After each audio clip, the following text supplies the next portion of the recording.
It is a damp morning in the Ural Mountains, sometime in the 1830s. A miner working the emerald deposits along the Tokavaya River pulls a green crystal from the earth. By candlelight that evening, the stone burns a deep, glowing red. The miner is looking at the same crystal, but it seems to be two gems at once. The mineral would soon be named Alexandrite, after the young Russian heir who would become Tsar Alexander II. Its colors, green and red, matched the military colors of Imperial Russia. To the court, it seemed almost a patriotic miracle of nature. To science, it presented a riddle that would take more than a century to fully unravel. Alexandrite is a variety of the mineral chrysoberyl, a compound of beryllium, aluminum, and oxygen. In its pure form, chrysoberyl is colorless or pale yellow, an unremarkable stone. What makes Alexandrite extraordinary is an impurity, present in vanishingly small amounts. A few atoms of chromium, slipped into the crystal lattice in place of aluminum, transform the gem entirely. Chromium is the same element that gives rubies their red and emeralds their green. In Alexandrite, it produces both colors at once. The secret lies not in the chromium alone, but in the precise architecture of the crystal that holds it. The lattice squeezes each chromium ion into a specific geometric cage, and that cage determines how light is absorbed. To understand the shift, one must enter the world of quantum mechanics. Every chromium ion possesses electrons arranged in orbitals, like rooms on different floors of an atomic house. When white light passes through the crystal, those electrons absorb energy and jump between floors. The colors that remain, the ones not absorbed, are what the human eye finally sees. In Alexandrite, the chromium ion absorbs light in two distinct regions of the spectrum. It drinks deeply from the yellow band, near 580 nanometers, sitting precisely between red and green. This absorption divides the visible spectrum into two transmission windows. One window lets green light through. The other lets red light through. The two windows are almost perfectly balanced in strength. Neither dominates the other. This is the rarest feature of Alexandrite, and the reason most chromium-bearing crystals do not perform the same trick. The gem stands at a knife edge between two colors, waiting for the light around it to tip the balance. That tipping point depends on the light source. Daylight is rich in blue and green wavelengths, with the sun radiating like a furnace at nearly 6,000 Kelvin. Under such illumination, more green light reaches the eye through the green window. The stone appears the color of fresh moss, of emerald, of spring leaves. Incandescent light is a different beast entirely.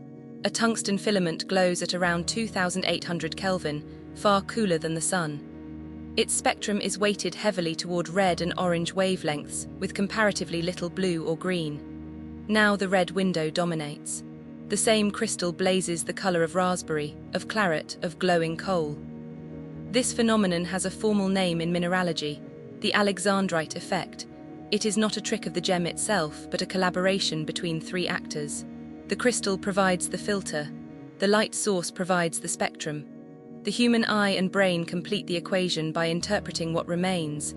The role of the eye cannot be overstated. The human retina contains three types of cone cells, sensitive to roughly red, green, and blue wavelengths. Yellow light, which Alexandrite absorbs so efficiently, stimulates both the red and green cones strongly. By removing yellow, the crystal forces the brain into a binary choice between the remaining signals. Under daylight, the green cones win the contest. Under candlelight or tungsten bulbs, the red cones triumph. The shift feels sudden, almost magical, because perception itself is not linear. The brain does not blend the two colors gradually. It snaps from one interpretation to the other, like a visual illusion resolving into a new image. The crystal structure that makes this possible is orthorhombic, a precise three-dimensional scaffold of atoms. Aluminum sits at the heart of octahedral cages, each surrounded by 6 oxygen atoms. When a chromium ion replaces an aluminum, it inherits that same cage. The geometry of the cage, slightly distorted, is what sets the absorption bands exactly where they need to be. In emerald, by contrast, chromium sits in a different mineral entirely: beryl. The beryl lattice holds the chromium in a slightly larger, more relaxed environment. Its yellow absorption shifts, its red transmission weakens, and the stone reads only as green. Alexandrite occupies a narrow chemical doorway that almost no other gemstone has ever walked through. The Russian deposits that produced the first known crystals were largely exhausted by the late 19th century. For decades, fine Alexandrite was among the rarest gems on Earth. New sources eventually emerged in Brazil, in Sri Lanka, in East Africa, each producing stones with subtly different color shifts. The strength of the change depends on chromium concentration and on crystal purity. In the laboratory, Alexandrite has played another role entirely. In 1973, researchers at Bell Laboratories demonstrated that synthetic Alexandrite could be used as a tunable solid-state laser.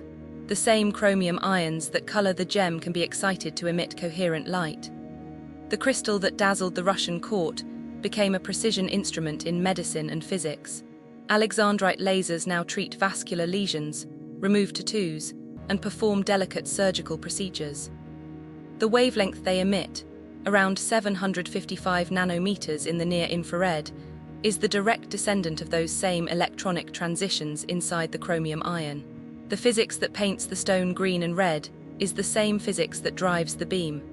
There is something humbling in the chain of cause and effect. A few stray atoms, lodged inside a lattice formed deep in the earth, bend light in just such a way that two windows open in the spectrum. A star burning 93 million miles away, or a filament glowing in a lamp, decides which window the eye will favor. And the brain, that final interpreter, declares the verdict, green or red. The gem itself never changes. Only the conversation between light, matter, and perception changes. Alexandrite is less an object than an event, repeating itself differently with every passing hour of the day. Somewhere tonight, a crystal pulled from the Urals nearly 2 centuries ago is sitting in a velvet-lined case. By morning sunlight, it will look like a leaf of forest moss. By evening lamp, it will glow the color of embers. The miner who first held it could not have known the physics, but he knew, surely, that he was holding two gems in one.